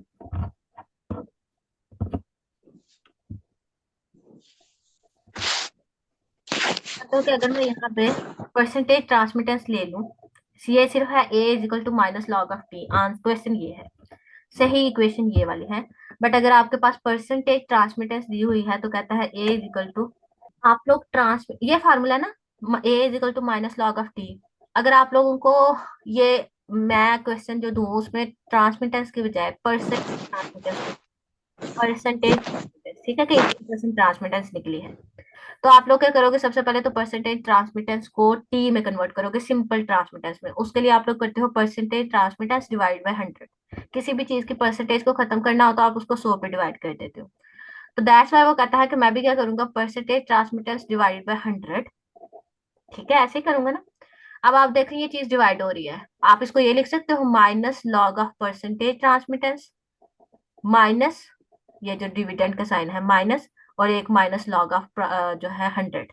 यानी ये इस तरह से आ जाएगा, ए इज इक्वल टू ऐसे आ जाएगा। अगर मैं इसको सिर्फ खोलूं, minus log of percentage transmittance minus, एक तो इस डिवाइड के साइन का और दूसरा ये वाला माइनस, दोनों मिलके प्लस लॉग ऑफ 100। ठीक है, फिर आप लोग कहते हो लॉग ऑफ 100 किसके बराबर होता है जी, 2 के बराबर होता है। अब 2 के साइन को शुरू में ले आया तो ये इस तरह से बन जाता है, ये इक्वेशन ऐसे बनी है, A is equal to 2 minus log of percentage transmittance. शुरू आपने यहाँ से किया था, transmittance is equal to I over I not. फिर आप लोग कहाँ गए, फिर आप लोग गए एब्जॉर्बेंस के जो ओरिजिनल फार्मूला है उस पे गए, और ओरिजिनल फार्मूला ये है कि लॉग ऑफ आई नॉट और आई। सिर्फ ट्रांसमिटेंस की टर्मिनोलॉजी को ए के साथ रिलेट करने के लिए आप लोगों ने आई नॉट को आई से रिप्लेस किया। इसको उल्टा करने की वजह से इसके शुरू पे माइनस का साइन आ जाता है, माइनस लॉग ऑफ टी हो जाता है। फिर आप लोगों ने कहा कि कुछ न्यूमेरिकल ऐसे होते हैं ट्रांसमिटेंस की बजाय परसेंटेज ट्रांसमिटेंस मिल जाती है, तो परसेंटेज ट्रांसमिटेंस को खत्म करने के लिए यानी टी में दोबारा वापस अपनी ओरिजिनल टी में कन्वर्ट करने के लिए उसको 100 से डिवाइड किया जाता है। तो मैंने कहा 100 से डिवाइड करोगे तो लॉग का रूल होता है कि अगर दरमियान में डिवाइड का साइन है तो आप लोग अलग अलग रूल इसको लिखो। तो आप लोग लिखते हो minus log of percentage transmittance minus divide के लिए, और फिर माइनस लॉग ऑफ 100 आ जाएगा। माइनस माइनस दो हो जाते हैं, वो इकट्ठे मिलके प्लस बना देते हैं। प्लस लॉग ऑफ 100 करते हो तो वो 2 आता है, 2 शुरू में आ जाएगा। फिर minus log of percentage transmittance आ जाएगा। ये सबको क्लियर है? मैं इसको रेज करने लगी हूँ। इसकी फाइनल फॉर्म वो जो लिखी हुई है ना वो याद कर ले बेशक, लेकिन पीछे वाला भी आपको बता दिया कि ये निकला कहाँ से। ये 4 फार्मूले आप लोग याद कर लें। अगर absorbance, transmittance, Beer Lambert law में से कोई भी क्वेश्चन आया तो वो इन 4 फार्मूलाज पे डिपेंड करता है। ठीक है, मैम इसमें लॉग कैसे निकालेंगे विदाउट कैलकुलेटर? निकल जाता है, आसानी से निकल जाता है। इतना मुश्किल नहीं होता, इतने बड़े बड़े नहीं लेते, बहुत छोटे होते हैं। अब होता क्या है, ये देखो, एक क्वेश्चन डाला है, बहुत ब्लर तस्वीर है लेकिन फिर भी आप लोग देखने की कोशिश करो, मैं आपको वैसे ही पीडीएफ ही डायरेक्ट इसका। A solution show a transmittance of the 20% when taken in a cell of the 2.5 centimetre thickness है। ये 2.5 सेंटीमीटर थिकनेस है, मतलब एल है आपका। कैलकुलेट इस concentration if the molar absorption coefficient, उसको मोलर एब्जॉर्प्शन कोफिशिएंट भी कहा जाता है। जो एप्सिलॉन का, आपको एप्सिलॉन का साइन नजर आ रहा था ना जिसको मोलर एब्जॉर्प्टिविटी भी कहा जाता है, उसको एब्जॉर्प्शन कोफिशिएंट भी कहा जाता है, वो इतनी है। ये सारा भी इकट्ठा आ सकता है लेकिन पीपीएससी में बहुत लंबे नहीं पूछते, यहाँ तक आ सकता है। सॉल्यूशन शो है ट्रांसमिटेंस ऑफ 20%, और इसके साथ 2.5 सेंटीमीटर की थिकनेस है, तो आप लोग मुझे उसके एब्जॉर्बर्स बता दें। तो आप लोगों ने फार्मूला पढ़ा, A is equal to 2 minus log of percentage transmittance. Percentage transmittance है 20%, आप परसेंटेज ट्रांसमिटेंस यहाँ लगाओगे जो कि 20% है। लॉग लॉग आपने लिया, लॉग ऑफ 20 वो तकरीबन 2 के या जितना भी वो 1.3 समटाइम इक्वल होता है। लॉग ऑफ 10 1 होता है ना, तो लॉग ऑफ 20 1.3 तकरीबन इतना आता है, आगे लिखा हुआ है। तो आप लोगों ने वो लॉग लिया, 2 माइनस 1.3 किया, तो वो आपके पास एब्जॉर्बेंस की वैल्यू आ जाएगी। ये फार्मूला यहाँ तक भी खत्म है, यानी ये न्यूमेरिकल यहाँ तक भी सॉल्व है। लेकिन अगर बहुत कॉम्प्लिकेटेड हो जाए, ई की वैल्यू, एप्सिलॉन की value, A is equal to E C L या ई एल सी, जो भी लिखा है, एब्जॉर्प्शन कोफिशिएंट की वैल्यू उसने दी हुई है, पाथ लेंथ एल, 2.5 सेंटीमीटर की थिकनेस से दिया हुआ है। आपसे जो पूछ रहा है कि सी निकालो, एब्जॉर्बेंस आपने यहाँ से निकाल ली, ई भी आपके पास गिवन है, एल भी गिवन है, तो आप लोग सी भी निकाल सकते हो। तो ये वाला फार्मूला उसने इस तरह से सॉल्व किया हुआ है। इतना लंबा तो नहीं पूछते, लेकिन आप लोगों को एब्जॉर्बेंस तक पूछा जा सकता है, वो तो मस्ट है कि वो पूछा जाएगा। ठीक है, इस तरह से न्यूमेरिकल आते हैं। ये न्यूमेरिकल कुछ इस तरह से ही होंगे, अगर आप लोगों को ज्यादा चाहिए होंगे तो वो भी मैं सेंड कर दूंगी। बट अगर आप लोगों को ये वाला न्यूमेरिकल पूरा समझ आ जाता है तो फॉर एग्जांपल मैं आपको अब्जॉर्बेंस नहीं पूछती, मैं आपसे पूछती हूँ ये मोलर एब्जॉर्बिविटी निकाल दो, जबकि मैं खुद ही कंसंट्रेशन दे देती हूँ और खुद ही पाथ लेंथ प्रोवाइड कर देती हूँ। तो आप लोग ये भी निकाल सकते हो, इतना ज्यादा मुश्किल काम नहीं है, ठीक है। अगर मैं आप लोगों को फिलहाल के लिए एक न्यूमेरिकल, चले लेट्स पॉज कर ले, मैं एक न्यूमेरिकल देने लगी हूँ, अगर सब बच्चों को समझ आ गया ये फार्मूला तो वो मुझे बताइएगा। 25 ऐसा करें, 25% रख लें आपकी ट्रांसमिटेंस है, परसेंटेज ट्रांसमिटेंस 25%। ये जो परसेंटेज ट्रांसमिटेंस है वो है आपके पास 25%। आपने मुझे इसकी एब्जॉर्बेंस निकाल के देनी है, ठीक है। सारे बच्चे जरा करके दिखाएं, इसका आंसर जो बच्चा निकाल लेगा वो मुझे चैट में मैसेज कर दीजिएगा, पता चल जाएगा क्या आंसर निकला है। अब होना आपका गलत होगा, पता है क्यों? क्योंकि इतनी ज्यादा तो नहीं, 100% तक कोई चीज हो सकती है ना, तो 0 से 1 के दरमियान में ही रहता है, ठीक है। ये जरा चेक करो, अब्जॉर्बर्स की वैल्यू 0 से 1 के दरमियान ही रहती है। मेरा तो 0.6 आ रहा है, ठीक है, 0.6 वाले बच्चों का ठीक है। माइनस लॉग टी लेना था। 2 - log परसेंटेज। तो मैम 2 - लॉग किए तो उसी तरह है, परसेंटेज ट्रांसमिटर्स की जगह 25/100 कर दिया था और फिर लॉग पे नहीं, प्लस वाला देखो फार्मूला बच्चे, लगा दिया था। नहीं नहीं, ये गलत किया ना आपने। देखो इसीलिए फार्मूले में मैंने क्यों परसेंटेज ट्रांसमिटर्स लिखा है, उसकी वजह ही ये है कि यहाँ पे आप लोग सिर्फ परसेंटेज ट्रांसमिटर्स लगाओगे, उसको 100 पे डिवाइड करना होता तो फिर आप डायरेक्ट इस फार्मूले में लगाते। फिर तो आपको ये कैलकुलेशन इतनी लंबी चौड़ी कराने की जरूरत नहीं, आप डायरेक्ट लगाओ, परसेंटेज ट्रांसमिटर्स दिया हुआ है, आसान फार्मूला है। परसेंटेज ट्रांसमिटेंस का लॉग लो और 2 में ठीक से है। उसको माइनस कर दो, तो आपके पास जवाब आ जाएगा। आपको वो, आपने नहीं अब वो करना, उसके बारे में सोचे भी मत। जो आप कह रहे हो ना मैंने पहले 100 पे डिवाइड कर दिया, तो वो 100 पे डिवाइड किया तो फिर आपने टी निकाल लिया, तो डायरेक्ट आप नेगेटिव लॉग लोगे, 2 से माइनस नहीं करोगे फिर उसको, ठीक है। 0.60 आ रहा है। हाँ बिल्कुल, ठीक हो गया। सारे बच्चों का आ गया, 0.60 ही आता है, 6162 भी कुछ बच्चों का आया होगा, दैट इज ओके, इस ओके। वो इसी में थोड़ी सी फ्रैक्शन में, सिक्स अब जीरो देखे ना आप लोगों ने एक अप्रोक्सीमेटली आंसर निकाल दिया है। अब उन्हें भी पता होता है कि कैलकुलेटर नहीं है, तो वो जाहिर सी बात है 0.61 62 63 ऐसे तो नहीं देंगे ना। वो क्या करेंगे, 0.5 0.7 0.6 0.9 इस तरह से कुछ देंगे। मतलब काफी डिफरेंस होगा उसमें, खासा डिफरेंस होगा। तो यहाँ तक हमारी बात होगी बेयर लैम्बर्ट लॉ की। आगे है ग्रोथस ड्रैपर लॉ भी इसे कहा जाता है, और इसको फर्स्ट लॉ ऑफ फोटोकेमिस्ट्री भी कहा जाता है, ठीक है, ग्रोथस ड्रैपर लॉ। अब मैम वैसे कौन कौन से लॉग याद होने चाहिए या एंटी लॉग कोई? 10 से लेके ना, 10 से 100 एंटीलॉग जो ना, एक तो 4 का बहुत बेसिक आता है, 4। और इसके अलावा 10 का लॉग, 100 का लॉग, ये दो तो बेसिक है, 1 और 2 होता है। और इसके दरमियान में 20 का और 30 का मोस्ट प्रोबेबली जो है ना, 20 और 30 का, इनके आप जुबानी याद कर लें, ठीक है। जो बेसिक डायरेक्ट डायरेक्ट डिजिट होते हैं, यानी 10 20 और 30, इनके तो सिंपल है कि आप लोगों का 100 का 100 है, 10 का 1 है, तो 1 से लेके 100 के दरमियान कोई फ्रैक्शन आएगी, 1 पॉइंट समथिंग ऑनवर्ड ही आएगा। हाँ लेकिन यहाँ पे कंफ्यूजन हो जाती है कि 30 का कितना आना चाहिए, 40 का कितना आना चाहिए, तो वो थोड़ी सी आप लोग याद कर लो तो कोई मसला नहीं है। लेकिन इतना ज्यादा मतलब आप लोग को अगर वो देगा तो डायरेक्ट 10 20 30 का ही फ्रैक्शन देगा, वो इससे ज्यादा कम नहीं देगा आपको। अच्छा जी, हम आए लॉग 20 30 देगा? Log, log of 10, log of 20, log of 30, दरमियान वाली ये सिचुएशन नहीं रहेगा, लाइक log of 25, इस तरह के काम नहीं करेगा, डायरेक्ट फ्रैक्शन देगा। मतलब आपका डिजिट, 2 डिजिट वाला देगा, और वो भी 10 20 30 के फ्रैक्शन से, ठीक है। अब यहाँ है ग्रोथस ड्रैपर लॉ, कहता है this is also known as the first law of the thermo sorry photochemistry.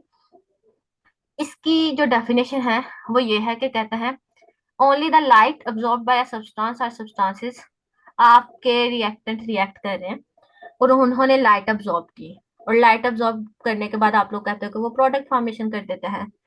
अब आप लोग ये कहते हो कि पहले, इससे पहले ये आप लोगों ने ये बात कह दी कि लाइट अब्सॉर्ब हुई, अब्सॉर्ब होने के बाद कहता है कि जी प्रोडक्ट फॉर्मेशन होगी। बियर लैम्बर्ट लॉ कहता था कि एब्सॉर्बेंस होती है जो कि डिपेंड करती है thickness and the concentration of the solution पे।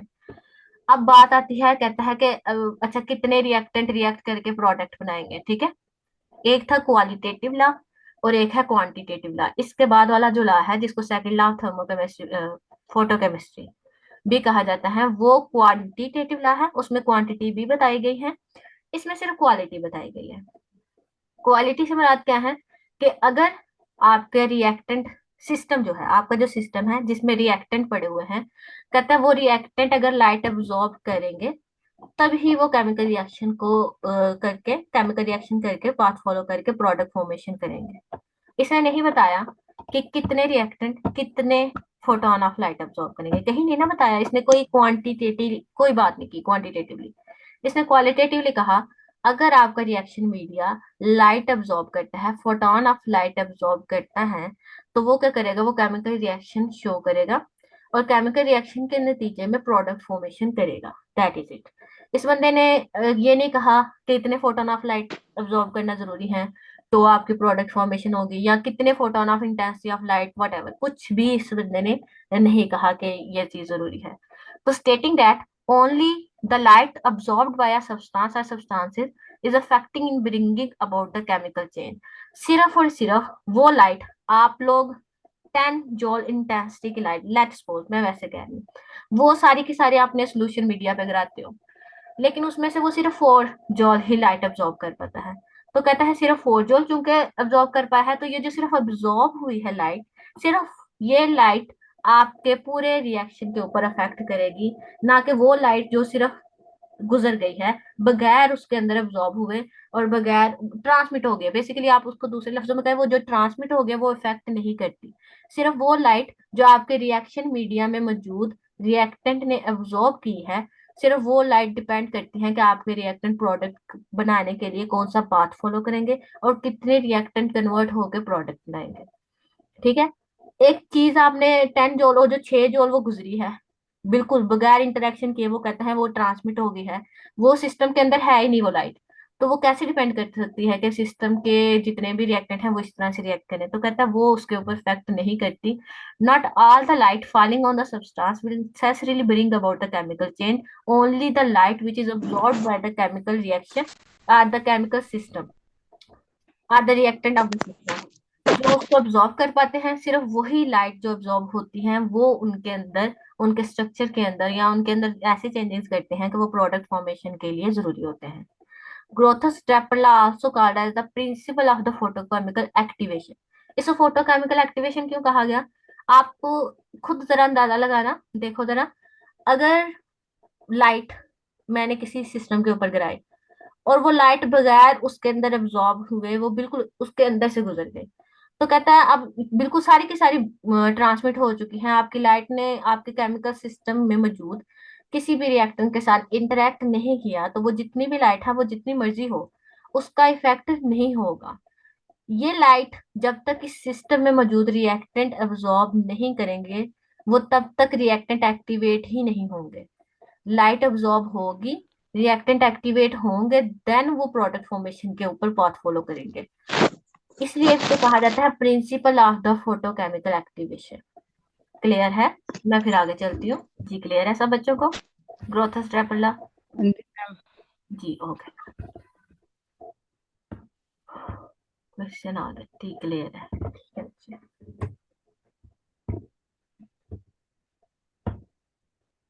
मैंने इसके आगे एक न्यूमेरिकल लिखा था, वो कहाँ गया?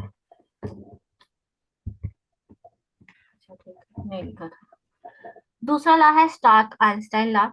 कहते हैं अब वो बात जो पिछले वाला आपका ला था वो क्वालिटेटिव ला था। क्वालिटेटिव का मतलब है this is the show the relationship between the reacting species, और जितनी भी वो लाइट फॉलो कर रही है वो सारी चीजें उन पे डिपेंड करता है। वो उसने कोई क्वांटिटी नहीं बताई कि कितनी लाइट अब्जॉर्ब होनी चाहिए और वो लाइट जो अब्जॉर्ब होगी वो कितने रिएक्टेंट को कैरी आउट करवा सकेगी प्रोडक्ट फॉर्मेशन के लिए। तो कहता है यहाँ पे एक दूसरा लॉ आता है स्टार्क और आइंस्टाइन लॉ। ये दो डिफरेंट सेपरेट साइंटिस्ट के नाम है, पीछे वाला भी ऐसे ही था, उसके बारे में नहीं मैंने बताया। तो बेसिकली कहता है ये दो डिफरेंट बंदे थे जिन्होंने काम किया है कलेक्टिवली, इंडिविजुअली किया था, फिर बाद में कलेक्टिवली एक थ्योरी दी थी जिसको स्टार्क आइंस्टाइन लॉ कहते हैं। इस लॉ के अकॉर्डिंग क्या है, कहता है जो एक मॉलिक्यूल है जब वो फोटोन ऑफ लाइट को अब्जॉर्ब करता है a single photon of light absorbed bye a reactant molecule, तो वो एक्टिवेट हो जाता है। रिएक्टेंट मॉलिक्यूल, इसने photon of light of specific energy H mu का लाइट फोटोन अब्सॉर्ब की और वो एक्टिवेट हो गया। इस एक्टिवेशन के बाद वो प्रोडक्ट फॉर्मेशन बनाने के लिए यानी प्रोडक्ट फॉर्मेशन के लिए चलना शुरू कर देगा, कैरी आउट करेगा। ये था क्वांटिटेटिव लॉ के रिएक्टेंट मॉलिक्यूल, एक रिएक्टेंट मॉलिक्यूल क्वांटा अब्सॉर्ब करता है, उस क्वांटा को अब्सॉर्ब करने के बाद वो एक्टिवेट होता है और एट द एंड वो प्रोडक्ट फॉर्मेशन में इस्तेमाल हो जाता है।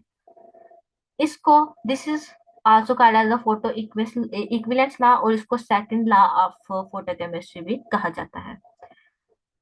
For each photon of light absorbed by a chemical system, only one molecule is activated for the subsequent reaction. Subsequent reaction से मुराद वो उसको एक्टिवेट करेगा, फिर एक्टिवेट एक्साइटेड मॉलिक्यूल के वो प्रोडक्ट फॉर्मेशन में इस्तेमाल होगा। Albert Einstein during the development of the quantum theory of light, उसके दौरान इसने ये फोटोकेमिकल इक्विवेलेंस लॉ लगाया था। लेकिन यहाँ पे ना दो चीजें हैं जो कि आप लोगों को समझना जरूरी है। अगर तो रिएक्शन प्राइमरी है, प्राइमरी रिएक्शन तमाम वो रिएक्शन है जिसमें आपका रिएक्टेंट एक्टिवेट होने के बाद डायरेक्ट प्रोडक्ट बनाएगा, कुछ और नहीं करेगा, सीधा सीधा है, रिएक्टेंट प्रोडक्ट में कन्वर्ट हो गया, इसे कहते हैं प्राइमरी रिएक्शन। एक होता है सेकेंडरी रिएक्शन। आपका रिएक्टेंट क्या करता है, एक्टिवेट होने के बाद एसोसिएशन करना शुरू कर देता है। एसोसिएशन से मुराद ये है किसी और के साथ, मतलब अपने जैसे मॉलिक्यूल्स के साथ मिलकर और कुछ बनाना शुरू करते हैं, या आप लोग ये कह सकते हो कि एक प्रोडक्ट बनने के बाद वो दूसरे प्रोडक्ट फॉर्मेशन के अंदर चलना शुरू करते हैं। जैसे आप लोग पैरेलल रिएक्शन नहीं कहते, जिसे आप लोग पैरेलल भी कह सकते हो, कंसेक्टिव रिएक्शन भी कहते हो। आप कहते हो कि रिएक्टेंट एक्टिवेट हुआ था, बट वो रिएक्टेंट एक्टिवेट होने के बाद एसोसिएशन कर लेता है अपने साथ या किसी और एक्टिवेटेड मॉलिक्यूल के साथ। तो वो क्या करते हैं कि वो रिएक्टेंट जो है वो प्रोडक्ट के अंदर तो कन्वर्ट हो रहे होते हैं, बट वो जो प्रोडक्ट है, बट जो वो प्रोडक्ट है वो क्या करते हैं कि वो चूंकि आप लोग की एक्टिवेशन एसोसिएशन हो चुकी है, तो कहते हैं प्रोडक्ट बहुत ज्यादा बन जाते हैं, उनको कहते हैं सेकेंडरी रिएक्शन। सेकेंडरी रिएक्शन जिसमें रिएक्टेंट एक्टिवेट होता है, बट एक्टिवेशन के बाद वो एसोसिएशन या डिसोसिएशन, दो तरह के काम हो सकते हैं। एसोसिएशन से मुराद वो अपने साथ वाले मॉलिक्यूल को भी एक्टिवेट कर लेंगे बहुत ज्यादा कोलिजन के बाद। फॉर एग्जाम्पल वो नहीं था, उसने फोटोन ऑफ लाइट अब्सॉर्ब नहीं किया, तो वो कहता है कि वो भी एक्टिवेशन हो जाती है उसकी भी, तो जब वो कोलिजन करता है। और समटाइम क्या होता है, एक्साइटेड मॉलिक्यूल अपने अंदर जो लाइट एब्जॉर्ब की हुई है, वो फोटोन ऑफ लाइट एमिट करने के बाद भी क्या कर सकता है, डिसोसिएशन कर सकता है। दो तरह के काम, एसोसिएशन या डिसोसिएशन। एसोसिएशन में वो साथ वाले को भी एक्टिवेट कर लेगा, तो एक्टिवेट होने के बाद वो प्रोडक्ट फॉर्मेशन कर ही जाएगा, ठीक है, ठीक है, सी में वो कन्वर्ट हो जाएगा। तो अब आप लोग क्या कहोगे, फोटोन ऑफ लाइट तो वन ही एब्जॉर्ब हुआ था, बट वहां पे रिएक्टेंट से जो प्रोडक्ट बना है वो चेंज आ गया। जो प्राइमरी प्रोसेस है उसकी जो रेशियो होती है वो होती है 1:1, यानी एक फोटोन ऑफ लाइट अब्सॉर्ब हुआ है, एक रिएक्टेंट प्रोडक्ट में कन्वर्ट हो गया, उसे कहते हैं 1:1 रेशियो। दूसरे रिएक्शन होता है सेकेंडरी, उसमें या तो आपका एक्टिवेटेड एसोसिएशन करके बहुत ज्यादा प्रोडक्ट बना देता है, और दूसरा ये हो सकता है कि ये डिसोसिएट कर जाए, यानी एक्टिवेशन से अ, अपने अंदर जो अब्सॉर्ब रेडिएशन है उसको निकाल के ये क्या करते हैं, डिसोसिएट करते हैं, अपनी एनर्जी लेवल से नीचे आ जाए, तो क्या करेगा कि दोबारा रिएक्टेंट के अंदर कन्वर्ट हो जाएगा, प्रोडक्ट फॉर्मेशन नहीं करेगा। तो आप कहेंगे कि जो प्राइमरी प्रोसेस है उसमें तो 1:1 रेशियो चल रही होती है, स्टार्क आइंस्टाइन का लॉ है वो प्राइमरी प्रोसेस के ऊपर तो फॉलो होता है, इक्विवेलेंस लॉ है, जितने फोटोन ऑफ लाइट अब्सॉर्ब हुए हैं उतने प्रोडक्ट बनते जाएंगे। बट अगर सेकेंडरी प्रोसेस की बात करो तो आप लोग कहते हो कि उसमें एसोसिएशन एंड डिसोसिएशन हो जाती है। एसोसिएशन के नतीजे में जितने फोटोन क्वांटा एब्सॉर्ब हुए होते हैं उससे बहुत ज्यादा प्रोडक्ट बन जाता है, और जितने डिसोसिएशन के केस में क्या होता है, अगर जितने भी फोटोन ऑफ लाइट अब्सॉर्ब हुए हैं उससे बहुत कम प्रोडक्ट फॉर्मेशन होती है। तो इसकी दो लिमिटेशन थी स्टार्क आइंस्टाइन की। क्वांटिटेटिव लॉ था, प्राइमरी प्रोसेस पे अवेलेबल है बिल्कुल ठीक है, लेकिन सेकेंडरी पे जाके ये थोड़ा सा काम खराब करता है। उसके लिए हम लोग एक नई टर्मिनोलॉजी इस्तेमाल करते हैं जिसे क्वांटम यील्ड कहा जाता है, ठीक है। वो आप लोग को मैं बाद में पढ़ाती हूँ, आप लोग पहले इसको पढ़ के देख लें। अगर यहाँ पे कोई आपको क्वेश्चन है तो मैं आप लोग को बता देती हूँ, वरना आगे एक न्यूमेरिकल करेंगे फिर हम क्वांटम यील्ड की तरफ जाएंगे। जी, आपके पास 2-4 मिनट है, आप लोग देखें। इससे पीछे मैंने जितना पढ़ाया है, कहीं भी आप लोगों को लग रहा है कि कोई क्वेश्चन रह गया तो फिर आप लोग पूछ सकते हैं, टाइम है आपके पास। मैम ये आखिरी वाला बड़ा मुश्किल है, इसकी नहीं समझ आ रही, पीछे समझ आ गया था। पीछे सारा समझ आ गया? जी पीछे आ गया समझ। अच्छा, किसी और को कोई क्वेश्चन, मैं ये दोबारा रिपीट कर देती हूँ, कोई मसला नहीं। किसी और को इसके अलावा कोई क्वेश्चन है तो मैं, ये तो रिपीट होगा, इसके अलावा कोई क्वेश्चन है किसी और का? ओके, ये मैं रिपीट करने लगी हूँ, आप दोबारा से सुन लें। आइंस्टाइन बंदा था, वो कहता है कि आपका एक रिएक्टेंट मॉलिक्यूल है, इस रिएक्टेंट को आपने इस प्रोडक्ट में कन्वर्ट करना है, ए बी को सी में कन्वर्ट करना है, रिएक्टेंट ए एंड बी मिले, ठीक है। आप लोग कहते हो जब वो मिलते हैं तो वो एक एक्टिवेशन लेवल पे जाते हैं, जिसको आप लोग एक्टिवेटेड कम्प्लेक्स के नाम से जानते हो। कहते हैं प्राइमरी प्रोसेस ऐसे होते हैं जिसमें क्या होता है, रिएक्टेंट डायरेक्ट बगैर किसी और स्टेप को फॉलो किए डायरेक्ट प्रोडक्ट में चेंज हो जाता है। जब एक फोटोन ऑफ लाइट कहता है ये आपका रिएक्टेंट मॉलिक्यूल ऑब्जॉर्व करता है, तो ये रिएक्टेंट आपका एक्टिवेटेड कम्प्लेक्स बनाने में, एक्टिवेटेड कम्प्लेक्स में कन्वर्ट हो जाता है। फिर कहता है ये जो एक्टिवेटेड कम्प्लेक्स है इसको एक्साइटेड मॉलिक्यूल भी कहा जाता है, ये आपके प्रोडक्ट फॉर्मेशन कर देता है। तो आइंस्टाइन का लॉ जो है, फोटो इक्विवेलेंस लॉ, जितनी लाइट वो एब्जॉर्ब करेगा उतने रिएक्टेंट आपके एक्टिवेटेड होते जाएंगे और उतने ही प्रोडक्ट में कन्वर्ट होते जाएंगे। ये बिल्कुल ठीक ठाक चल रहा था। ये हो गया आप लोगों का स्टार्क आइंस्टाइन लॉ खत्म।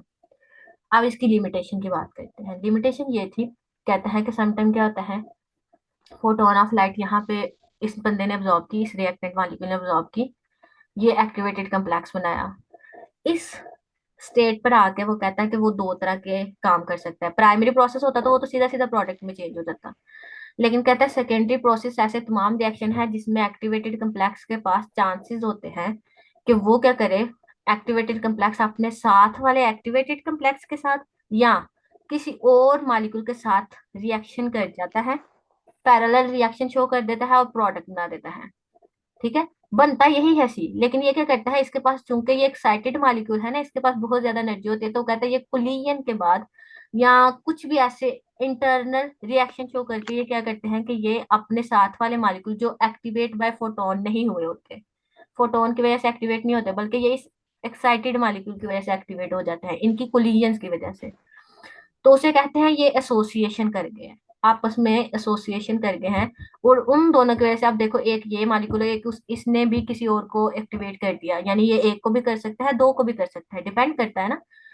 तो कहता है कि ये जो इसने एक या दो तीन को इकट्ठा एक्टिवेट कर दिया हुआ है, वो सारे के सारे प्रोडक्ट बनाने में इस्तेमाल हो जाते हैं। इनको कहते हैं सेकेंडरी प्रोसेस। सेकेंडरी प्रोसेस का एक पार्ट ये होता है कि ये दूसरे मॉलिक्यूल्स को एक्टिवेट कर देता है। वजह क्या है कि फोटोन ऑफ लाइट इसको एक्साइट कराने के लिए जो चाहिए होती थी, वो उसकी एनर्जी बहुत ज्यादा होती है, बहुत ज्यादा होती है। तो वो क्या करता है, अपने साथ साथ खुद तो एक्साइट होता है, लेकिन अपने साथ जो अंदर मौजूद काइनेटिक एनर्जी है उसकी वजह से ये बहुत ज्यादा मूव करता है, उसकी कोलिजन की वजह से ये दूसरे मॉलिक्यूल को भी एक्साइट कर देता है। और वो सारे के सारे मॉलिक्यूल, चूंकि उनके अंदर फोटोन नहीं था, लेकिन इसकी एनर्जी की वजह से वो भी एक्टिवेट हो जाते हैं और वो प्रोडक्ट में कन्वर्ट हो जाते हैं।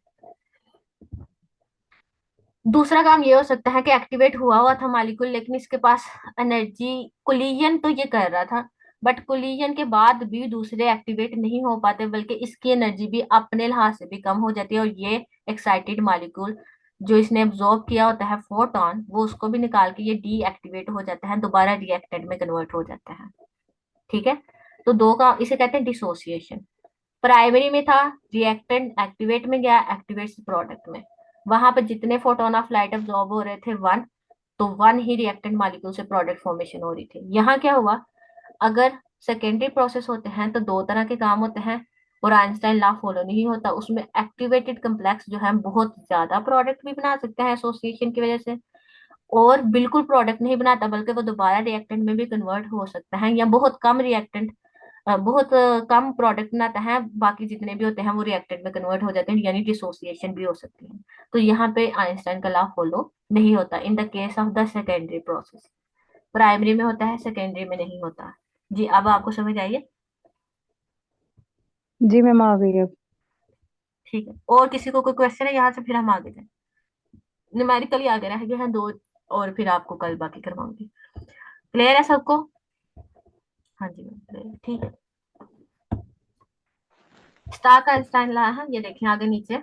इसको ना जो one mole of the particle है उनको एन भी कहा जाता है, ये उसकी छोटी मोटी कैलकुलेशन है, आपने कुछ नहीं याद करना। ये जो एन है ना, ये नंबर ऑफ फोटोन है, वन मोल ऑफ फोटोन उस वही है, मतलब आप समझ लें 1 मोल ऑफ एनी पार्टिकल ही है। फोटोन के जो 1 मोल है वो भी एवोगैड्रो नंबर ऑफ पार्टिकल्स के बराबर होते हैं, जिसको 6.02 × 10⁻23 कहा जाता है। H is the Planck's constant है, ये फार्मूला है इसका आइंस्टाइन स्टार्क आइंस्टाइन लॉ का। E is equal to n, n is the number of photon of light that is absorbed. और अगर 1 mole of photon of light absorb होती है किसी भी केमिकल रिएक्शन में, तो वो नंबर ऑफ पार्टिकल आएंगे 6.02 × 10⁻23। H is the Planck's constant जो है 6.26 × 10⁻34। C is the speed of light 3 × 10⁻8। इन तीनों को मल्टीप्लाई करो, ये सारे के सारे कांस्टेंट है, कहता है इन तीनों को मल्टीप्लाई करने से आंसर आता है 119620 डिवाइड बाय लैम्डा। सिर्फ लैम्डा जो है आपके पास, मैं यूवी लाइट भी ले सकती हूँ विजिबल, और विजिबल के अंदर से कोई एक कलर की भी लाइट ले सकती हूँ, कोई दो कलर की भी लाइट ले सकती हूँ, डिपेंड करता है। कहते हैं इस पूरे लॉ से आपको एक बात समझ आती है कि energy is inversely proportional to wavelength या लैम्डा के। तो आप अगर high energy, sorry, higher wavelength use करोगे तो उसकी एनर्जी कम होगी, और अगर कम वेवलेंथ वाली लाइट यूज करोगे तो उसकी एनर्जी ज्यादा होगी। जहां तक बात, ये न्यूमेरिकल नहीं है, ये मैं सिर्फ आपको बताया है कि इन तीनों कांस्टेंट को मल्टीप्लाई कर दो और आइंस्टाइन स्टार्क आइंस्टाइन लॉ की जो मैथमेटिकल इक्वेशन है वो ये है।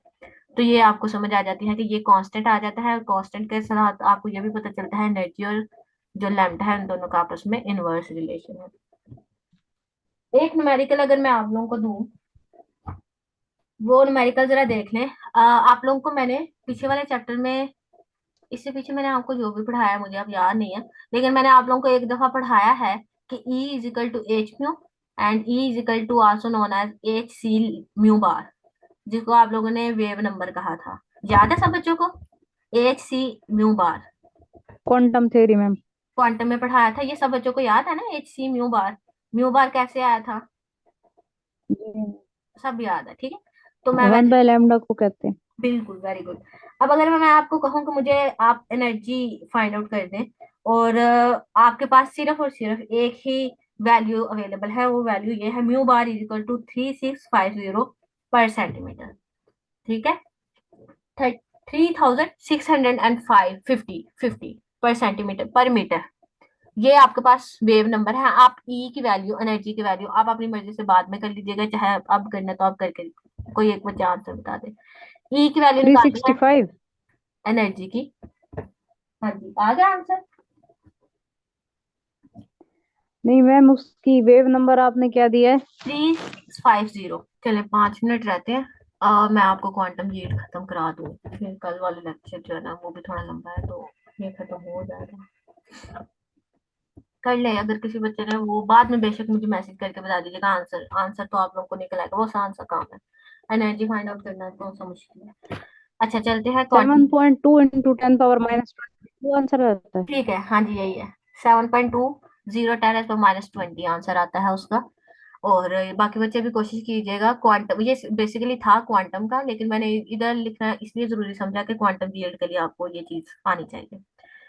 तो क्वांटम यील्ड की बात करते हैं, ये बेसिकली एक टर्मिनोलॉजी है जो कि स्टार्क आइंस्टाइन लॉ के ऊपर डिपेंड करती है। कहते हैं चूंकि सेकेंडरी प्रोसेस की वजह से आपके जो प्रोडक्ट फॉर्मेशन है उतनी नहीं हो पाती जितनी होनी चाहिए थी, या तो उससे ज्यादा हो जाती है या उससे कम हो जाती है। अगर 1:1 रेशियो होती लाइक प्राइमरी प्रोसेस तो हमें कोई फर्क ही ना पड़ता। बट क्वांटम यील्ड की जरूरत क्यों पेश आई? क्योंकि आप लोगों के पास सेकेंडरी प्रोसेस आ जाते थे। That's why we need the another quantity known as the quantum yield. Quantum yield क्या है? Ratio of the number of photon emitted. Emitted से मुराद ये नहीं है कि आप लोग इसको दूसरी टर्मिनोलॉजी में मत लीजिएगा, ट्रांसमिटेंस वाली, इसको इस टर्मिनोलॉजी में लें कि आप लोगों के फोटोन जो अब्जॉर्ब हो चुके हैं, उन अब्जॉर्ब्ड फोटोन ने कितने रिएक्टेंट को प्रोडक्ट के अंदर कन्वर्ट कर दिया, और उसके बाद प्रोडक्ट में कन्वर्जन के बाद ना वो कुछ फोटोन ऑफ लाइट निकलते हैं। क्योंकि एक्साइटेड मॉलिक्यूल होता है ना, तो जब प्रोडक्ट फॉर्मेशन करनी होती है वो समटाइम निकलते हैं, समटाइम नहीं भी निकलते। इसलिए मैंने यहाँ पे ना इसके दरम्यान में स्लैश डाल के ना ये लिखा था, the ratio of the number of molecule reacted to the number of photon absorb. जितने रिएक्ट करने के लिए मॉलिक्यूल आपस में रिएक्ट करते हैं फोटोन को ऑब्जॉर्व करने के लिए, फोटोन को ऑब्जॉर्व करने के बाद रिएक्टेंट जितने भी आपस में रिएक्ट करते हैं उनकी रेशियो है जितने उन्होंने फोटोन ऑब्जॉर्व किए होते हैं। लाइक आप लोग कह लो कि मेरे 50 फोटोन ऑब्जॉर्ब हुए, और 50 फोटोन ऑब्जॉर्ब होने के बाद उनमें से 40 मॉलिक्यूल ने रिएक्ट करने की कोशिश की, ठीक है? तो फोटोन आपके 50 एब्जॉर्ब हुए थे, लेकिन रिएक्टेंट जो प्रोडक्ट फॉर्मेशन के लिए इस्तेमाल हुए हैं वो सिर्फ 40 है। मोस्टली कम ही होते हैं, ज्यादा नहीं होते। इसकी जो वैल्यू है क्वांटम यील्ड की वो 0 से 1 के दरमियान में रहती है। कोई भी चीज 100% हो सकती है, यानी 1:1 आ सकती थी प्राइमरी प्रोसेस में। जितने फोटोन एब्जॉर्ब हुए उतने ही रिएक्टेंट प्रोडक्ट में कन्वर्ट हो गए, तो वो तो 100% है, क्योंकि 100% आप लोगों की यील्ड आई है। बट यहाँ पे क्वांटिटी यील्ड में क्या होता है, सेकेंडरी प्रोसेस की वजह से कहता है कुछ प्रोडक्ट ज्यादा या कम हो जाते हैं। ज्यादा मोस्टली कम, ज्यादा से बड़ा यह है कि वो आएंगे 0 और 1 के दरमियान ही। तो कहते हैं वो एक्सपोनेंशियल में चले जाते हैं, उनकी जो यील्ड है ना वो एक्सपोनेंशियल फॉर्म में हम लोग को लैदा से एक क्वांटिटी इंट्रोड्यूस करानी पड़ती है, उसमें शो करवानी पड़ती है जब आप लोग एसोसिएशन कर लेते हो। तो यहाँ पे कहता है जो प्राइमरी लॉ के अकॉर्डिंग है, सॉरी प्राइमरी प्रोसेस के अकॉर्डिंग है, उनमें देखा जाए तो वो कहता है कि जितनी उसकी यील्ड आती है, कि जितने मेरे रिएक्ट फोटोन एब्जॉर्ब हुए और जितने एब्जॉर्ब होने के बाद रिएक्टेंट को प्रोडक्ट में कन्वर्ट करने के लिए इस्तेमाल हुए, उनके लिए जो फार्मूला था होता है क्वांटम यील्ड का, जो कि photon emitted divide by photon absorb. ठीक है, इसको आसानी के लिए आप लोग इस तरह से याद रख लो कि आप लोगों के इसकी जो वैल्यू है वो 0 से 1 के दरमियान आएगी। ये एक आपके पास क्वेश्चन है, आप लोगों को अब आसानी से समझ आ जाएगी। इसी तरह का न्यूमेरिकल आएगा, when a substance was exposed to light of 0.02 mole of it reacted. एक कोई भी एक सब्सटेंस है, उसमें से जब उसको एक्सपोज किया गया लाइट के अंदर, तो कहता है उसमें से सिर्फ 0.02 मोल्स ऑफ रिएक्टेंट जो है वो 20 मिनट्स एंड 4 सेकंड के अंदर रिएक्ट किए। ठीक है, रिएक्ट करिए, जिन्होंने रिएक्ट किया वो थे 0.02 मोल्स। तो आपको तो नंबर ऑफ पार्टिकल चाहिए, तो आप लोग मोल्स को एवोगाड्रो नंबर से मल्टीप्लाई करोगे। 0.002 को 6.02 × 10⁻23 से मल्टीप्लाई करके आपके पास आ गए नंबर ऑफ रिएक्टेंट मॉलिक्यूल। और जितने उन्होंने फोटोन एब्जॉर्ब किए थे वो थे 2 × 10⁻6। उन दोनों को आपस में डिवाइड करके आप लोगों ने आंसर निकाल देना है।